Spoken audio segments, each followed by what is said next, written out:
Hello all. So this article is talking about China's childcare subsidy. So this subsidy is being given to increase its total fertility rate. ठीक है, अब देखो क्यों मतलब TFR बढ़ाने की चाइना कोशिश कर रहा है. So let's delve into it. So first of all, before understanding this news, let's go into the history. ठीक है, और let's understand the population dynamics. See, every country, like they have gone through different phases of demographic transition. So for developed, specifically if we categorize them into three types, that is developed country, developing country, and then least developed country. So they have gone through different phases. And if we talk about developing, since China is a developing country, right? At least they claim themselves to be the developing country. तो यहाँ पे देखो इनका जो demographic transition हुआ वो किस तरीके से होता है. डेमोग्राफिक ट्रांजिशन में जब हम शो करते हैं ना, तो जैसे कि यहाँ पे टाइम है, टाइम पीरियड है, यहाँ पे आपका TFR है कि किस तरीके से TFR और डेथ रेट और birth rate, actually not TFR कहेंगे नहीं, बर्थ रेट और डेथ रेट. ठीक है, अब इसमें देखो यहाँ से जैसे इनका बर्थ रेट, ये इनका वो है. We are talking about developing country, be it any developing country, right. तो इनका अभी यहाँ पे हम अज्यूम करें कि कोई भी डेवलपिंग कंट्री का टोटल फर्टिलिटी रेट यहाँ पे हाई है, मतलब बर्थ्स अच्छे खासे हो रहे हैं. ठीक है, अब बेसिकली आप देखो बर्थ्स होते क्यों हैं, मतलब ज़्यादा बर्थ्स क्यों हो रहे हैं. अगर हम हिस्ट्री में देखेंगे तो यूजुअली लोग ज़्यादा बच्चे करते थे so that they can have more hands for work, that is they can have more people to work, right.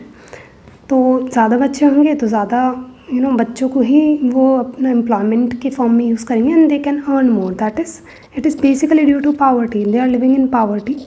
So when they are living in poverty they want more hands to work and earn more, right. और उसमें भी एक और factor रहता है कि भाई आपने मान लो 5 से 6 बच्चे पहले के टाइम में होते थे तो उसमें से सर्वाइवल बहुत कम का हो पाता था, आधे ही मानो, आधे भी नहीं इवन, राइट.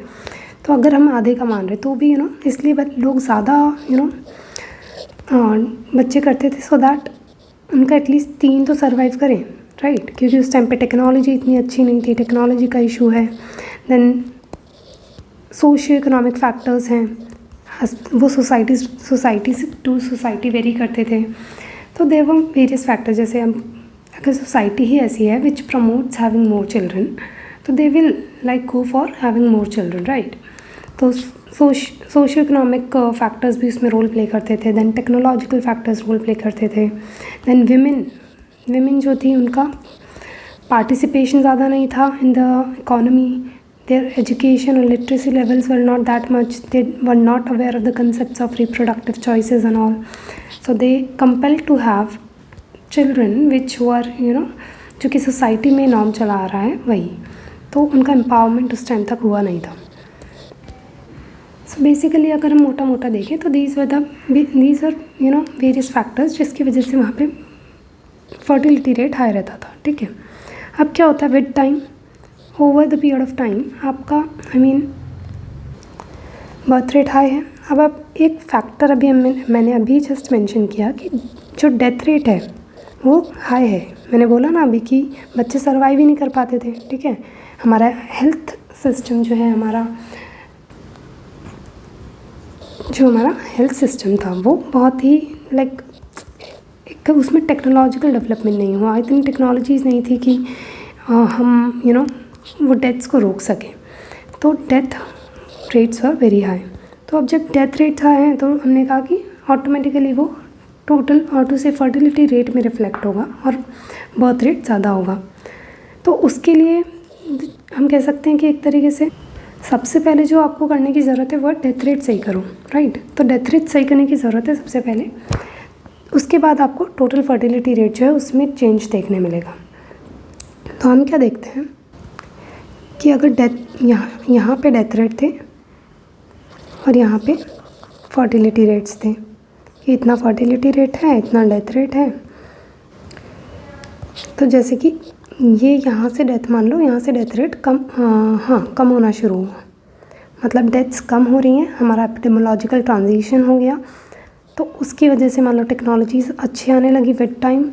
हमारा जब कोलैबोरेशन इंटरैक्शन मिला वर्ल्ड के साथ, डेवलप्ड कंट्रीज़ के साथ, हमें टेक्नोलॉजीज़ मिली। तो we are talking about overall developing countries, right, क्योंकि डेवलप्ड वर्ल्ड को तो पहले ही उन्होंने तो कर ही ली थी, उन्होंने अपना इनोवेशन एंड ऑल किया, लेकिन उसके बाद हमें भी वो एक्सेस लेट हुआ, डेवलपिंग कंट्रीज़ को वो एक्सेस लेट मिला। तो मान लो जब भी मिला तो उस टाइम पे उनकी डेथ रेट कम होने लगी। तो डेथ रेट कम होती है, ठीक है, और ये हमने बना दिया कि इस तरीके से कम होती जाती है। अब ये जो फर्टिलिटी रेट में रिफ्लेक्ट होने में इसको थोड़ा टाइम लगेगा। तो जब तक कि हमें एक फुल प्रूफ नहीं मिल जाता कि डेथ रेट कम हो चुकी है, तब तक फर्टिलिटी रेट्स कम नहीं होंगी। तो ये हाई ही रहता है, फर्टिलिटी रेट यहाँ तक हाई ही है। बट फिर एक टाइम आता है कि ठीक है, हमें दिख गया कि डेथ रेट्स कम हो रही हैं। तो after that our society will reflect the decrease in its fertility rates, like so TFR will start getting reduced। तो यहाँ से फिर इनका रिडक्शन होने लगेगा, दैट इज़ ग्रेजुअल रिडक्शन, ठीक है। और फिर ये इस तरीके से लेटर ऑन ये फेजेस होते हैं, this phase, this second phase and then this third and fourth phase. तो फोर्थ फेज में बिल्कुल आपके ऑलमोस्ट ये बिल्कुल बराबर पहुँच जाते हैं, नीचे ही पहुँच जाते हैं, मतलब बहुत लो फर्टिलिटी रेट हो जाता है, डेथ रेट भी काफ़ी कम हो जाता है। सो इस तरीके से रहता है। अब आपको इसमें ये देखना है, देखो एक सेकेंड, ये हाई ही रहता है और फिर ये धीरे धीरे यहाँ पे अच्छा खासा दिखने के बाद ऐसे है ना। अब यहाँ पे ये जो डेवलपिंग कंट्रीज़ होती हैं, ये वाला, एक सेकेंड यार, ये वाला है ना, यहाँ पे अच्छा खासा इन्होंने जो पॉपुलेशन है वो उनका अच्छा खासा बन गया है, क्योंकि यहाँ पे ये उनके तो हाई TFR है, तो इनका पॉपुलेशन बेस जो है वो काफ़ी अच्छा डेवलप हो चुका है। अब इनकी जो रिडक्शन होना शुरू हुआ है वो यहाँ से शुरू हुआ है। तो लॉन्ग टर्म में इनके पास अभी, मतलब अगर हम आज देखें तो आज जैसे इंडिया यहाँ पर है, थर्ड स्टेज में है ना, तो हमारा पॉपुलेशन बेस अच्छा है। और हमारा ऐसे नहीं है कि बहुत पॉपुलेशन में डिक्लाइन हो गया है। ऑब्वियसली डिक्लाइन की तो बात छोड़ो, मतलब हमारी India is the largest, like India has the largest population in the world, right? Earlier it was China, but now it's India. तो एंड अगर हम देखें इसमें भी कि हमारी जो यंग पॉपुलेशन है उसका शेयर ज़्यादा है in comparison to elder population, elderly, right. जबकि आप देखोगे चाइना में एल्डरली पॉपुलेशन का जो शेयर है वो ज़्यादा है, दैट इज़ उनकी जो पॉपुलेशन है वो एजड होती जा रही है। और आप देखोगे उसी कंटेक्स्ट में इनका इवन ये पॉलिसीज़ आ रही है कि elderly population is rising and because death rates जो हैं वो बहुत कम है। चाइना एक्चुअली आप देखो यहाँ पे शिफ्ट कर गया है सीधे, इन्होंने क्या है ये वाला फेज़ ही नहीं वो किया कि मतलब ग्रेजुअल होना चाहिए था उनका रिडक्शन, राइट, जो फर्टिलिटी रेट वगैरह का, बट उन्होंने क्या किया उस टाइम पे वन चाइल्ड पॉलिसी, इनकी वन चाइल्ड पॉलिसी इन्होंने लागू कर दी थी to reduce the fertility rates, they wanted to reduce fertility rate. तो वन चाइल्ड पॉलिसी से क्या हुआ, बहुत ड्रास्टिक रिडक्शन हो गया और वो डायरेक्टली यहाँ पे आ गए और आज इवन ये यहाँ पे एग्जिस्ट कर रहे हैं समवेयर। तो इस वजह से इनका जो पॉपुलेशन बेस था वो तो बन ही नहीं पाया, पॉपुलेशन बेस नहीं बना, तो इनके पास आज पॉपुलेशन इनकी बहुत कम है, यंग पॉपुलेशन का शेयर इनका बहुत कम है, इनकी एल्डरली पॉपुलेशन काफ़ी हाई है। तो इसलिए चाइना को इवन एजड कंट्री भी कहा जाता है। तो उसकी वजह से अब ये क्या कोशिश कर रहे हैं, they are trying to revive or to say reverse this thing and they want to again favour pronatal policies, right, pronatal policies where we favor the birth of children, or to say we favor high fertility rates, right।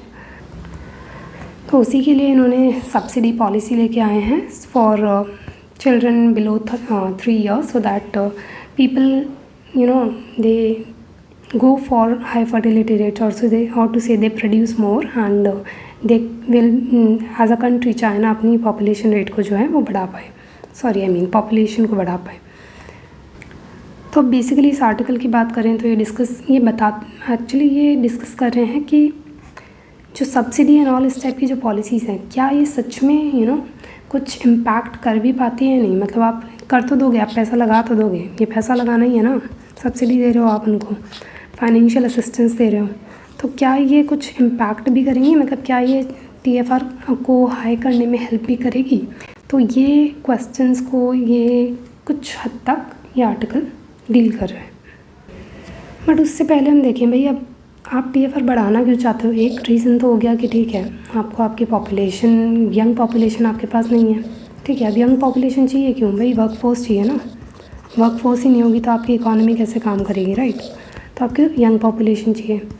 Then आपकी जो elderly population है वो तो बढ़ती जा रही है। अब उस एल्डरली पॉपुलेशन वो कमाएगी थोड़ी, तो वो जब उनके पास तो वर्क होगा नहीं, क्योंकि एक एज के बाद तो नहीं ही होगा ऑफकोर्स, तो उनको सपोर्ट कौन करेगा? टैक्स वगैरह देना पड़ता है ना। यंग जो हमारे यहाँ पे जैसे यंग पॉपुलेशन एल्डरली को सपोर्ट कर रही है, टैक्स वगैरह प्रोवाइड कर रही है, जिससे एल्डरली पॉपुलेशन के लिए हम बेटर इंफ्रास्ट्रक्चर वो कर पाते हैं। तो वो यहाँ पे कौन करेगा? तो टैक्सेशन का इशू है, टैक्सेशन लेस प्रोड्यूस होगा अगर यंग पॉपुलेशन नहीं होगी तो, ठीक है। तो वी कैन से कि यहाँ पे जो डिपेंडेंसी रेशियो है वो हाई हो जाएगा। डिपेंडेंसी रेशियो मतलब कि कितने यंग लोगों पे जो है एल्डरली और चिल्ड्रन जो है वो डिपेंड कर रहे हैं, वो बहुत हाई हो जाएगा। तो एक तरीके से कि एक यंग पर्सन कितने लोगों को सपोर्ट कर रहा है, वो हो गया डिपेंडेंसी रेशियो। तो जब ये वाली जो एल्डरली और चिल्ड्रन है वो ज़्यादा होंगे और ये कम होंगे तो हाई डिपेंडेंसी रेशियो हो गया। तो ये भी एक इशू आ जाता है with due to less fertility rates, right. तो इसलिए पॉपुलेशन को थोड़ा बढ़ाने की ज़रूरत है। अब हम इस क्वेश्चन पे आते हैं कि भाई सब्सिडीज़ दे रहे हैं तो मतलब क्यों देने की ज़रूरत है, फाइनेंशियल इंसेंटिव्स क्यों देने की ज़रूरत है? तो द रीज़न बीइंग कि people are not producing children because they feel that having more children means having higher burden of their education, उनको रेस करना, उनके अदर नीड्स, तो वो सब चीज़ें वो एक बर्डन क्रिएट करती हैं ऑन द इंडिविजुअल्स। तो they do not want to have more children. So basically एक ही बच्चा लोग पैदा करना चाहते हैं इन द चाइना और इस टाइप की कंट्रीज़ में, लाइक साउथ कोरिया एंड और। वाइल इंडिया में भी अब ये काफ़ी लो होता जा रहा है। Our TFR is 1.9 which is lower than replacement level fertility rate, right. तो विच इज़ 2.1, तो उससे भी ये कम है। तो इसी तरीके से ये over like across the world आपको ट्रेंड देखने मिल रहा है, reducing fertility rates, reduction in fertility rates. तो आप देखोगे कि यहाँ पे इन्होंने एक सर्वे भी किया था जिसमें जो रिस्पोंडेंट्स थे उसमें जैसे मान लो जितने भी रिस्पोंडेंट्स का किया होगा तो ऑन एन एवरेज देखें तो आउट ऑफ 10 जो 4 रिस्पोंडेंट्स थे उन्होंने ये कहा कि फाइनेंशियल लिमिटेशंस जो हैं दे आर द रीज़न कि they are not having larger families.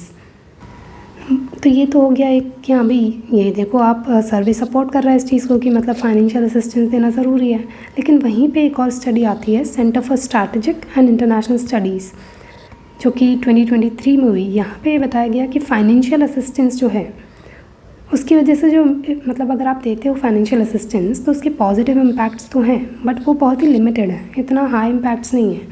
जैसे कि इवन इफ़ अगर आप चाइल्ड अलाउंसेस दे रहे हो तो इवन इफ़ वो आप डबल भी कर दोगे ना तो भी probability of increasing child birth just 20% ही है।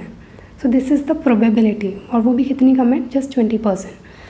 तो ये आप नेगेटिव तरीके से देख सकते हो इसको कि सब्सिडी का फिर फ़ायदा क्या है, इतनी हम सब्सिडी दे रहे हैं, इतना पैसा लगा रहे हैं, राइट। वहीं पे एक डेमोग्राफर है पीटर मैकडोनाल्ड, वो बताते हैं कि there are 2 reasons for decline in TFRs। वो बोलते हैं कि TFR डिक्लाइन होने का एक तो जैसे हमने बहुत सारे अभी हमने रीजंस देखे ना कि एक तो क्या बोलते हैं कपल्स की भाई फाइनेंशियल असिस्टेंस नहीं है हमारे पास, बर्डन बहुत ज़्यादा हो जाता है, हम नहीं चाहते कि हम इतनी लार्जर फैमिलीज़ हम सपोर्ट नहीं कर पाएंगे, तो that's why we do not produce. तो वहीं पे कह रहे हैं कि उसके अलावा क्या रीजंस होते हैं, उसके अलावा सोशल लिबरलिज्म को एक फैक्टर बता रहे हैं। दैट इज़ जैसे जैसे सोशल लिबरलाइजेशन हुआ तो हमारी जो इंडिविजुअल एस्पिरेशंस हैं इन द सोसाइटी वो बढ़ गई। अब जब इंडिविजुअल एस्पिरेशंस बढ़ती हैं तो आपका फोकस अपने ऊपर, अपने काम के ऊपर, अपने अपने आप को एक सोशल मोबिलिटी, आप चाहते हो कि जो सोशल एक तरीके से स्ट्रेटा है इसमें आप हायर स्टेज पे हो, आप यहाँ पहुँचे इंस्टेड ऑफ मान लो आप यहाँ आए तो आप यहाँ पहुँचना चाहते हैं, तो आपके एस्पिरेशंस पे ज़्यादा फोकस रहता है and you do not focus on children and all. तो दैट्स वाई TFR उसकी वजह से भी कम होता है, which is very true. Like आप देखो विमेन के केस में, अब विमेन को पहले एम्पावरमेंट नहीं मिल रहा था, अब उनका एम्पावरमेंट हो रहा है, धीरे धीरे एम्पावरमेंट हो रहा है, उनकी एस्पिरेशंस बढ़ रही हैं, उनकी एस्पिरेशंस बढ़ती है तो TFR रेट जो है वो डिक्लाइन होने लगता है, ठीक है। जहाँ पहले कहीं 4, 5, 6 बच्चे भी प्रोड्यूस किए जाते थे, आज जस्ट 2, मैक्सिमम 2 ही, मुझे आई थिंक आपको भी जनरली 2 ही बच्चे दिखते हैं हर घर में, आप जो न्यू कपल्स हैं एटलीस्ट वहाँ पे। देन वो एक और फैक्टर बताते हैं कि there is loss of trust in the society, there is loss of that value system, जहाँ पे कम्युनिटी सिस्टम होता था वो नहीं है। उससे क्या होता था, बहुत सपोर्ट हो जाता था। If you have a good larger family, a community system, than people can support you while raising the child. But अब वो नहीं है, तो सब कुछ आपको खुद से अकेले करना पड़ता है पेरेंट्स को, तो वो बहुत बर्डनाइज करता है उनको। तो ये भी एक फैक्टर वो बताते हैं। So that's why people deprioritize having children, ठीक है। तो वो कहते हैं कि अगर उन्हें इस तरीके का अश्योरेंस दिया जाए कि उन्हें सोशली जो है सपोर्ट मिलेगा, उनको अच्छे से रेस करने में बच्चों को सपोर्ट मिलेगा, फाइनेंशियली भी सपोर्ट मिलेगा, तो वो उन्हें हेल्प कर सकता है। हमने देखा बहुत सारे फैक्टर्स हैं जो TFR बढ़ाने में हेल्प रिस्पॉन्सिबल होते हैं। वहीं पे अगर बढ़ाने में इतने सारे फैक्टर्स रिस्पॉन्सिबल हैं जो हमने देखे पहले, तो फिर TFR रिड्यूस करनी है तो भी सिर्फ financial assistance can not help, right. मतलब उसमें कोई श्योरिटी नहीं हो सकती। अब आप फाइनेंशियल असिस्टेंस तो दे रहे हो, लेकिन इसकी क्या गारंटी है भाई कि कोई अगर चाहता ही नहीं, if they do not want to have more children, तो वो क्यों करेंगे, राइट। जस्ट बिकॉज कि आप पैसा दे रहे हो इसलिए करेंगे, I don't think so, right. And that does not even sound feasible. तो फाइनली जो आर्टिकल में बोला गया और फीजिबल भी है कि you need a comprehensive policy package, जहाँ पे फाइनेंशियल असिस्टेंस भी देना है, उसके अलावा जो हमें टाइप ऑफ सपोर्ट देने की ज़रूरत है कि भाई बच्चे को रेस करने के लिए you need to give time, right. तो वो टाइम कहाँ से आएगा, you need to give parental leave. दोनों ही जो स्पाउसेस हैं उनको पेरेंटल लीव्स दी जा सकती है। Then some cultural measures can also be taken. तो इस टाइप का एक कॉम्प्रिहेंसिव पैकेज हो, तभी आपका जो है ये एक काइंड ऑफ पॉलिसी है वो वर्क कर सकती है, ठीक है। अब फिर ये एक कंपैरेटिव एनालिसिस भी देते हैं कि जो बताते हैं कि फ्रांस में जो TFR है वो यूरोपियन एवरेज से ज़्यादा है, एंड जो उसके बिहाइंड जो फैक्टर है वो कंसीडर करते हैं सोशल पॉलिसी ज़्यादा फैक्टर बिहाइंड इट। बट वहीं पे वो कहते हैं कि फिनलैंड जो है, फिनलैंड में आप पेरेंटल लीव भी दे रहे हो, आप सब्सिडीज़ भी दे रहे हो, बट स्टिल वहाँ पे क्या देखने मिल रहा है, लोअर TFRs। तो मतलब इतना ये चीज़ें इम्पैक्ट नहीं कर रही हैं पीपल, उनको खुद से अंदर से आना चाहिए that they want to have more children, otherwise like it is probably not going to work out, it is just throwing out money and not getting anything in return. So the overall system needs to be changed. कैसे लोग having a children, उसको लोग कैसे देखते हैं, अगर उनका negative perception ही रहेगा that if they see children as a burden, तो वो नहीं वो obviously they will not go for that. So this perception जो है, फर्स्ट ऑफ ऑल ये चेंज करने की ज़रूरत है। अगर ये परसेप्शन आप चेंज कर पाते हो than definitely you can have some changes and you can have the returns in form of increasing TFR which China is trying to do. So this is it in this article, and thank you so much. You can like and subscribe my channel if you want more such videos like this. Thank you.